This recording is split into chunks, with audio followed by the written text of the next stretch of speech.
All right, let's move on to chapter 9 and talk about unemployment and inflation.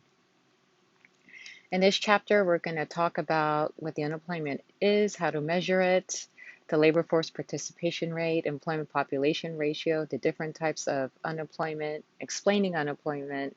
Then we'll go ahead and move on to measuring inflation using price indexes to adjust for the effects of inflation, nominal versus real interest rates, and what types of costs does inflation impose on the economy? So, last chapter we talked about GDP and how to measure it. And so, moving on, we will talk about how to measure unemployment and inflation because these concepts are closely related. All right. So, there are more than 300 million people in the United States, and monitoring reporting on their activities regularly would be very difficult and costly. So, the US Department of Labor reports estimates. So they take a certain subset of the population that would be statistically significant and use that data to make conclusions about the overall population. And so they take this and they calculate the labor force, and this is the sum of employed and unemployed workers in the economy. And once they have those statistics, they can calculate the unemployment rate, and that's the percentage of the labor force that is unemployed. So they conduct a survey. They conduct 60,000 households. Again, to conduct all the households in America would be extremely difficult and expensive. So they calculate around 60,000, and that's enough to make it statistically significant, enough data to be able to project out the current unemployment rate and the current population that's in the labor force and not in the labor force, etc. And so they survey household members that are at least 16 years or older, since that is the legal working age. And they ask about employment during what they call a reference week, and they ask about recent job search activity. So, are you employed? Are you employed full-time? If you're not full-time, do you want to be full-time? Or if you're not employed, have you actively been looking for work? If not, when did you stop looking for work, etc. And so then they classify people as employed, meaning they worked at least one or more hours during that week, or if they're like maybe on leave but still employed, like if they're like on maternity leave or sick leave, but they're still technically employed, or if they're unemployed. And someone who is not currently someone who is not currently working but is looking for work, actively looking for work, is considered unemployed. So if someone is not working and they don't want to work and they haven't been looking for work, then they are technically not in the labor force. So employed plus unemployed make up the labor force, and then everyone else is not in the labor force. So there's also a subset of not in the labor force people called discouraged worker. And so these are people who are available for work, but they haven't looked for a job the previous 4 weeks because they've become discouraged. They believe there's not work out there for them. As soon as they start looking again, then they would be considered unemployed. But when they stop looking, they are considered not in the labor force. So if we were to add discouraged workers into the unemployment rate, that figure would actually be higher. But since discouraged workers are not actively looking for work, they're considered not in the labor force. So labor force here as of April 2017, 160.2 million. Out of that, 153.2 million are employed, 7.1 were unemployed. Unemployment's a bit higher these days with COVID, but looking at 2017 numbers, not in the labor force. So 88.7 million are people that are not available for work. So they're people who have retired, full-time students, homemakers, and then available for work but not currently working. And so, 500,000 of those workers are discouraged workers and then not currently looking for work because, they could have childcare responsibilities or other reasons. And so, during this pandemic, I can see this number rising. For example, you have someone that may have been looking for work, but now they're homeschooling, and so they're not available for work, so they stop looking for work.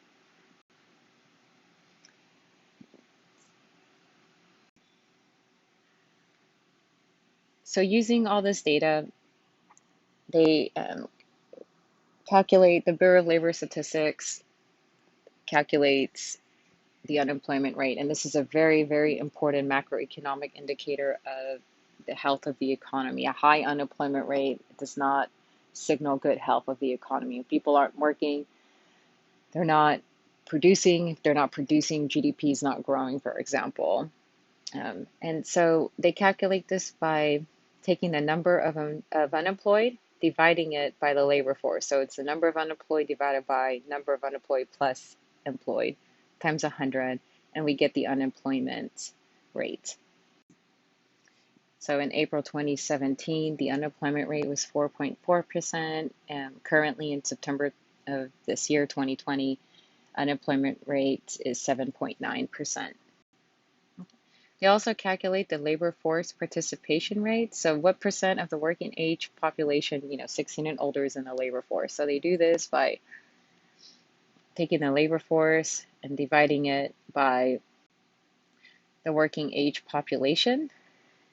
And so here we see that in April 2017, the labor force participation rate was 60.2%. So out of all people 16 and older that are able to work, 60.2% are either employed or unemployed, and then the rest are not in the labor force.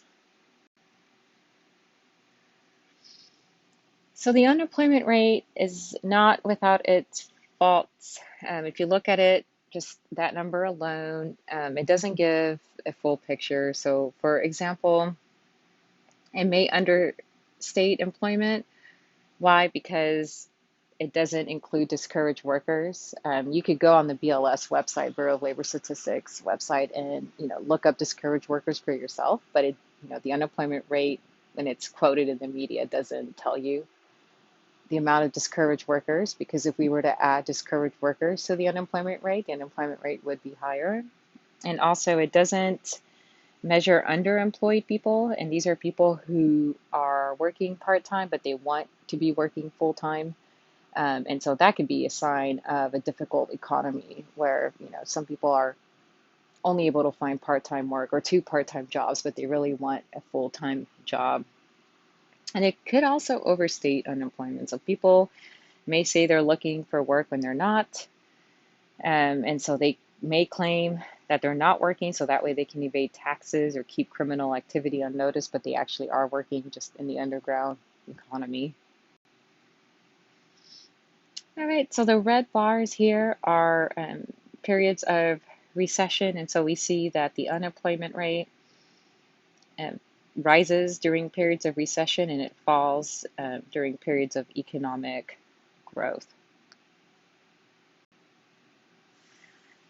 And then also what we have seen is that over time, men's labor force participation rate has been declining and women's has been climbing. So in 1950, almost 90% of males were participating in the labor force, and just over 30% of women were participating in the labor force. And then over time, women have been joining the labor force and men have been slowly dropping out.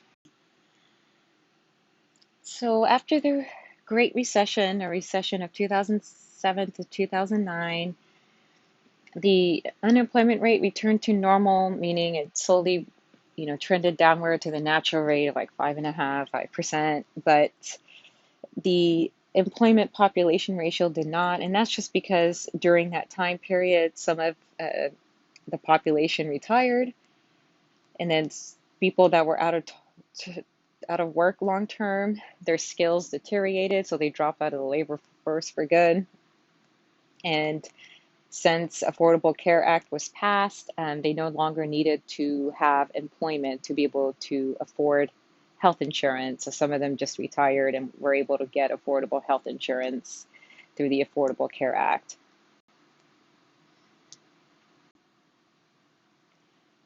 And what we do see here is that unemployment rate also varies by ethnic group. So Asians tend to have the lowest unemployment rates, for example. And we also see by education level that um, college graduates tend to have a better time finding jobs than, let's say, high school dropouts do. So when people are unemployed, how long are they typically unemployed for? And so usually, since the Great Depression, bouts of unemployment tended to be short, but during the Great Recession, the average length of unemployment was almost a year, which is really high. And so, when we have the more severe the economic downturn is, the longer unemployment tends to last. So the Bureau of Labor Statistics will also conduct what we call an establishment survey. So instead of surveying households, they'll survey businesses, and they'll ask them, how many people do you employ? And so some of the disadvantages of this practice is that self-employed people are not surveyed because they're not on a company payroll, and firms that have just opened up are omitted. And it talks about, the numbers they report are just people who are employed, not unemployment. So, it doesn't ask, have you laid off any workers, et cetera. It's just how many workers do you have on your payroll? And so the numbers often require large revisions because it fluctuates depending on which establishments are included. However, the big advantage is that the data that is reported tends to be reliable since it's determined by real payrolls and not by self-reporting like the household survey. Because again, the household survey, some people are not honest about their employment status for various reasons we discussed earlier.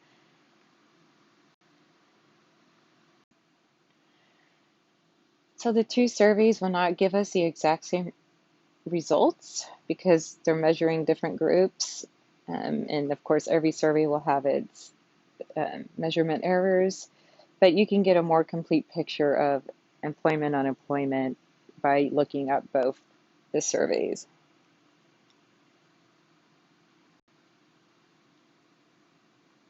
And so the BLS often goes back and readjusts its estimates of employment and unemployment for previous months.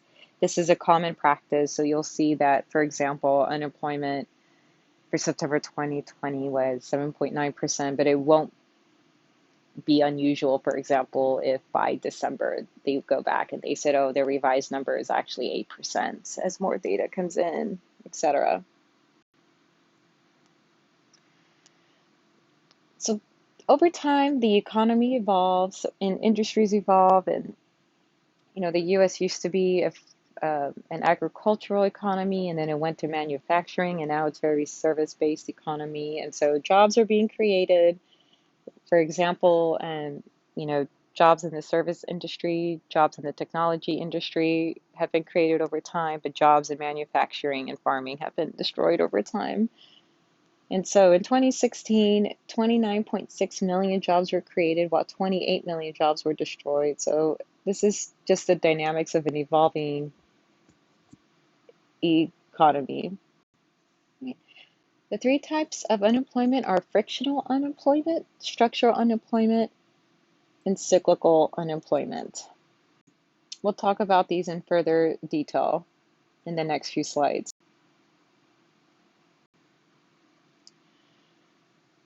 So right here, the pink bars are recessions. And so unemployment rise when the economy is in a recession, and then they fall when the economy is doing well. But what we see is that we never have a 0% unemployment rate. And so we can look at the three different types of unemployment, and this can help us understand why unemployment is never zero.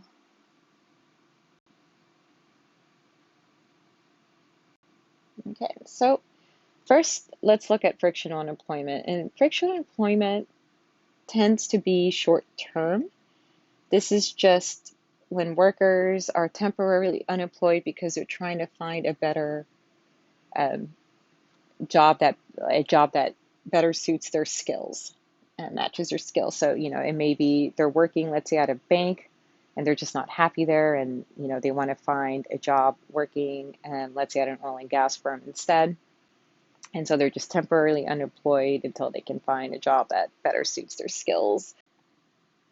Also, seasonal unemployment is usually attributed to frictional unemployment. It's counted as frictional unemployment. So, some people may only work part-time of the year. Like a ski instructor only works, for example, in the winter months. And then, they have that job every year, but then the rest of the time they may be unemployed.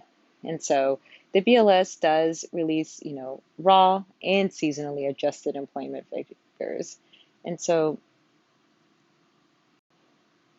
frictional unemployment isn't necessarily a bad thing.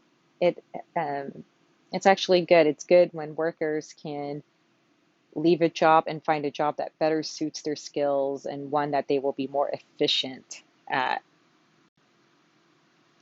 Structural unemployment is unemployment that arises because there's a mismatch between the skills of workers and the requirements of jobs. And this is usually longer term unemployment. And so a lot of workers who are structurally unemployed may have to just change complete industries, get training, and go into a different field. And usually, one of the hubs for this retraining tends to be community college.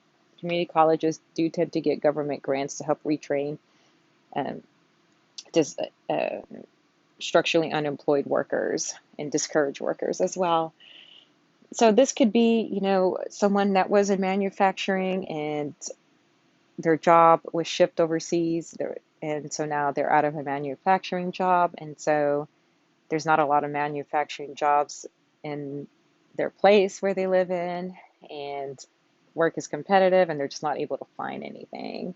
And so their unemployment tends to be longer term, and so a lot of times they have to go back and get trained in a whole new field.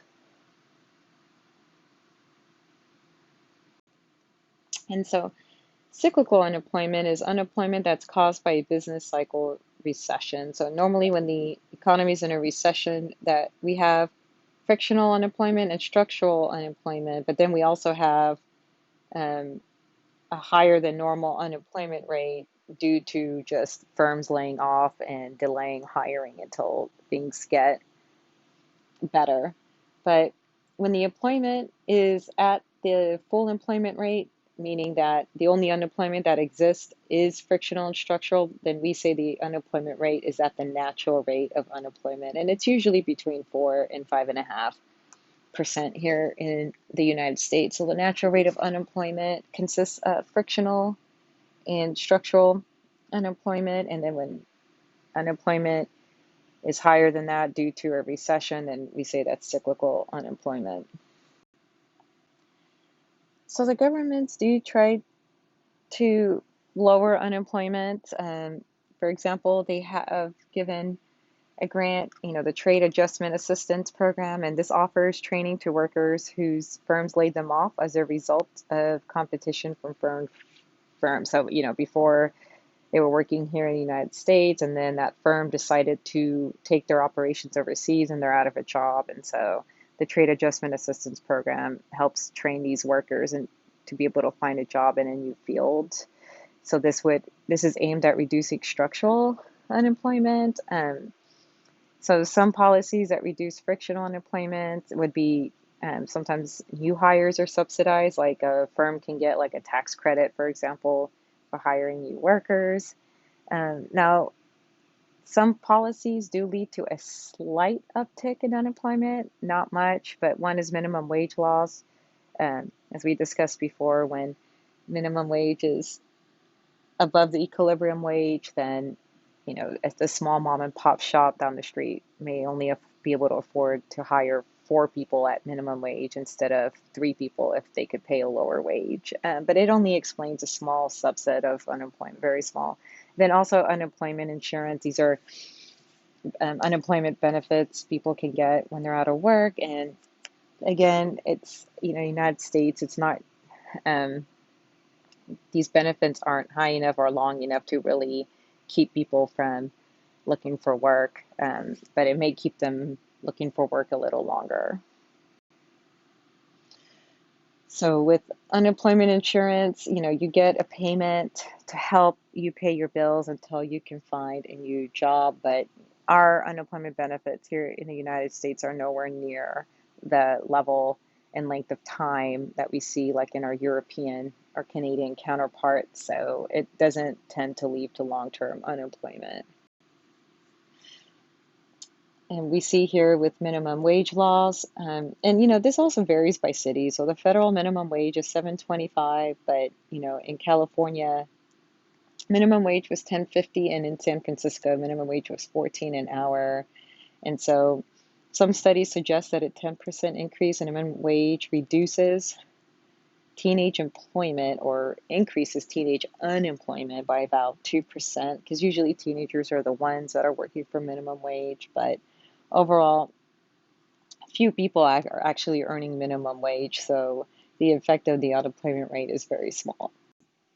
Labor unions are organizations of workers that bargain with employers for higher wages and better working conditions. Before there were a lot of labor laws, employers often abused workers, and labor unions were formed to protect workers. And they do negotiate for higher wages, and so this can increase unemployment because now firms are having to pay, let's say, their workers 15 or 20% higher than they would have otherwise, so they can't hire as many workers. But unions are on the decline. Only about 6.5% of private sector workers are unionized.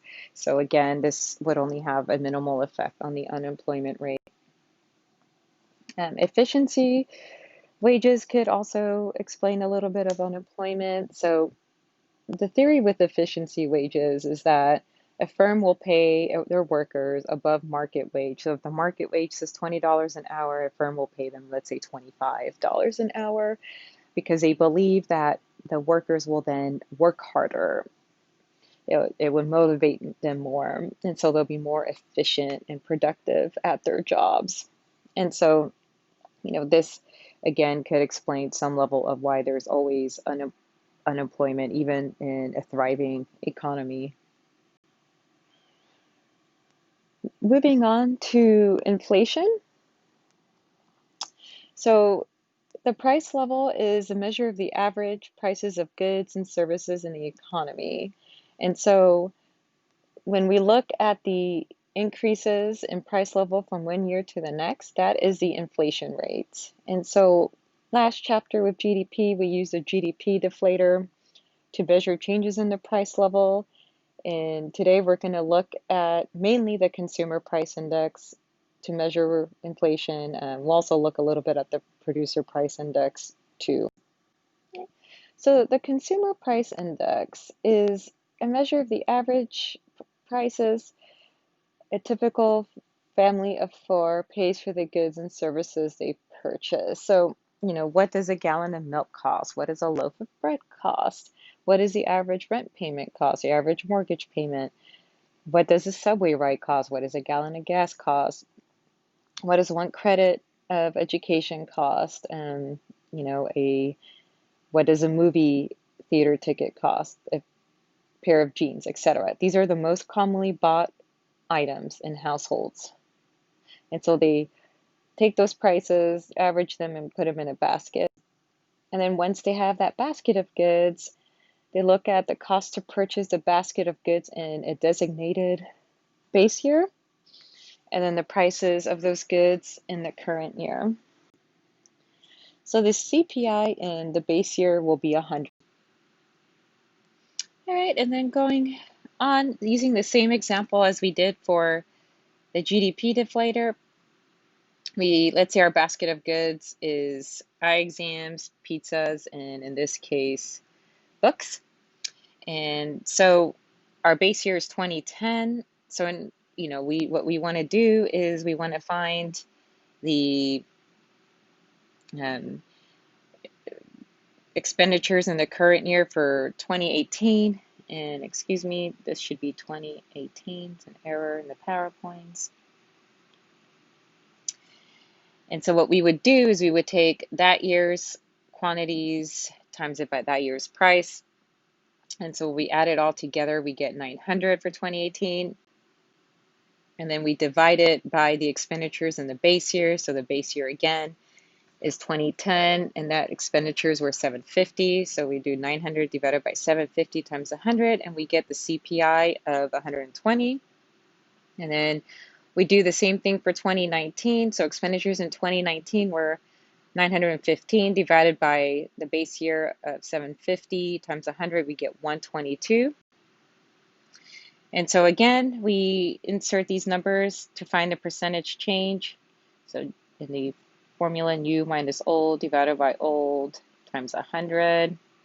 So we have new, CPI 2019 minus CPI 2018 of 120 divided by 120 times 100. And so we get the inflation rate from 2018 to 2019 was 1.7%.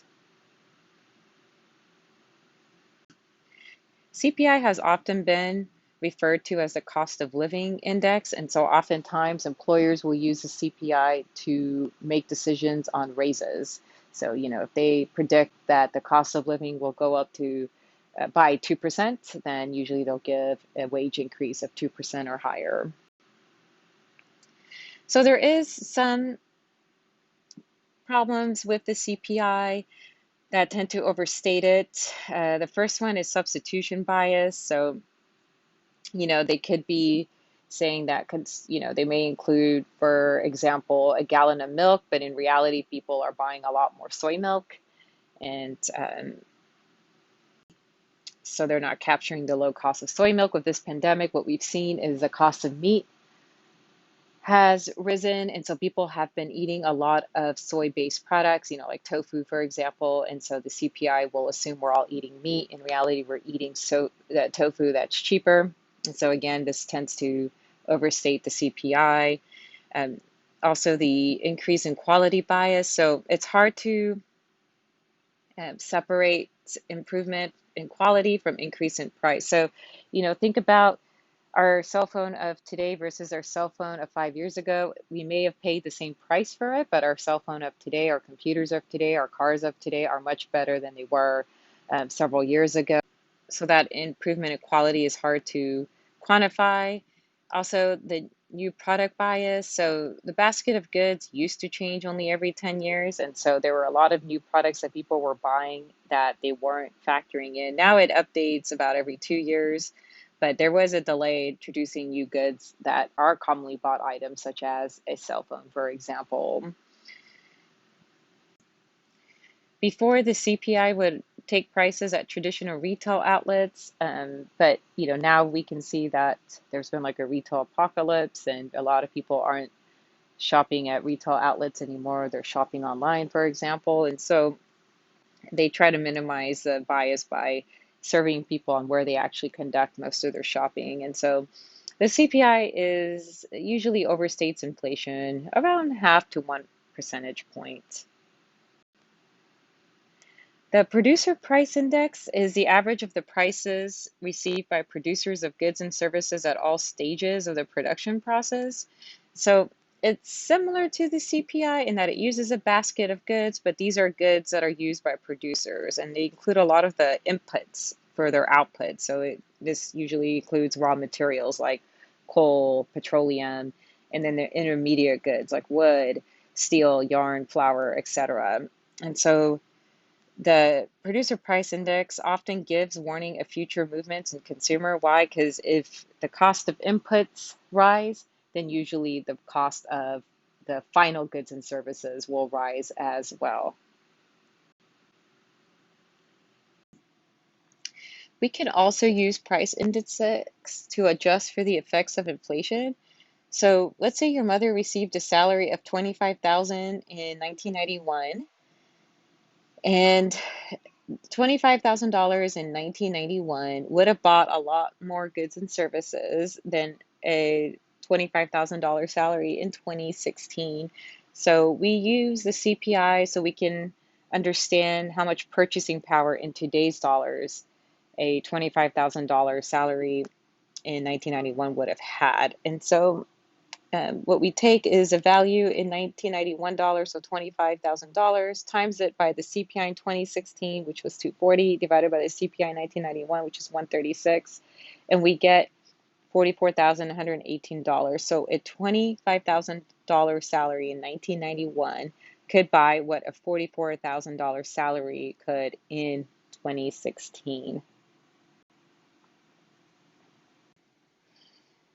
So often in this course, we're going to talk a lot about nominal versus real variables. So again, nominal variables include inflation. A lot of times we're talking about current year dollars. And then real variables, we have factor out inflation.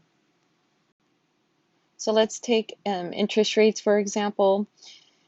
Um, the interest rate that you see in your daily lives is usually the nominal interest rate. It's the stated interest rate on your loan. So if you go and you take out a mortgage and they quote you 4.5%, that's the nominal interest rate there. Or you go to the bank and you want to save your money and they tell you you'll earn 2% interest, that's nominal interest rate. But real interest rate is nominal interest rate minus the inflation rate. So let's say you lend money to someone and then they agree to pay you back with 6% interest. So if they pay you back in a year, if you gave them $1,000, then in a year they should be paying you back that 1,000 plus $60 interest, and that's the nominal interest that you've earned. However, if prices rise by 2% from last year to this year when you get paid back, then your real interest rate is only 4%. So even though you earned $60 in interest, that $60 cannot buy as much this year as it could last year because prices have also risen 2% from that time period. And so what we do see is that usually nominal interest rate is above the real interest rate because usually we have inflation. There was a very short period of time during the Great Recession where we temporarily, very shortly entered a period of like deflation. So we saw the real interest rate was higher than the nominal interest rate. And we saw prices decline. But again, that was a very short period of time. So inflation does impose certain costs on the economy. So for example, if prices doubled overnight, it would seem okay as long as your wage could double as well. And so you can, your purchasing power would stay the same. But what we see is that wages are the last to rise. We call them sticky because usually prices of goods and services increase before our wages finally do. So if the prices of our goods and services were to go up overnight, by double, then this would be devastating in our daily lives because now we can't afford nearly as much of goods and services as before. And so we would have to see our real wage increase in order for our purchasing power to increase. And the biggest losers of something like that happening would be people on fixed incomes. So even when we anticipate inflation, and we normally do, some prices and especially some incomes will remain fixed. And the people who are holding on to cash and firms have real costs of doing so because the cash that they will hold will decrease in value because as prices rise and the value of our dollar declines. And also firms have what we call menu costs. This was originally brought about this term because restaurants would have to change their menus frequently and it's expensive for them to get new menus. But it is a cost to a lot of firms of changing prices, less so now in the digital era, but they still, a lot of firms still have to print out catalogs, for example, or restaurants do have to update their menus, etc. And so this is a cost. And so when we also invest our money, when we get our interest paid back in returns, we are taxed on the nominal returns. So like, you would get taxed on that $60 interest, not on your real interest.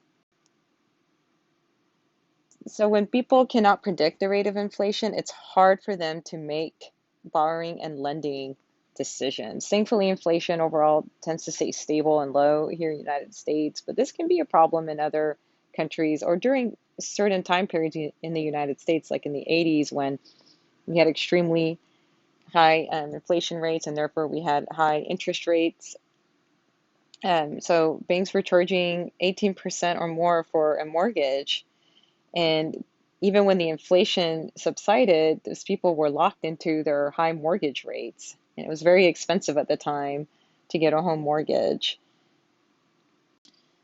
Also, if, right now interest rates are very low, and so banks are lending money at a low rate, but if unexpected high inflation takes place, then the real interest rate they receive may be zero or negative, meaning that yes, nominally they'll be receiving interest, but the purchasing power of the interest you're receiving is rapidly declining because inflation rate is higher. So they're actually losing value of money over time.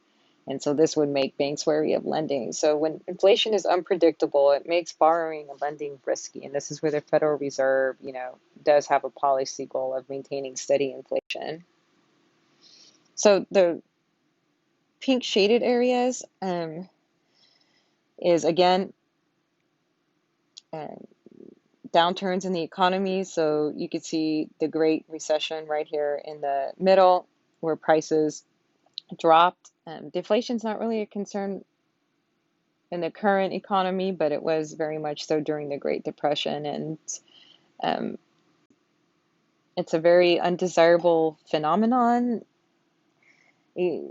Federal Reserve and governments will try to avoid it at all costs for several reasons. One, if prices go down, it seems like, oh, wow, things are cheaper, but your wage also tends to go down, and it can be years before your wage ever gets back to the previous level.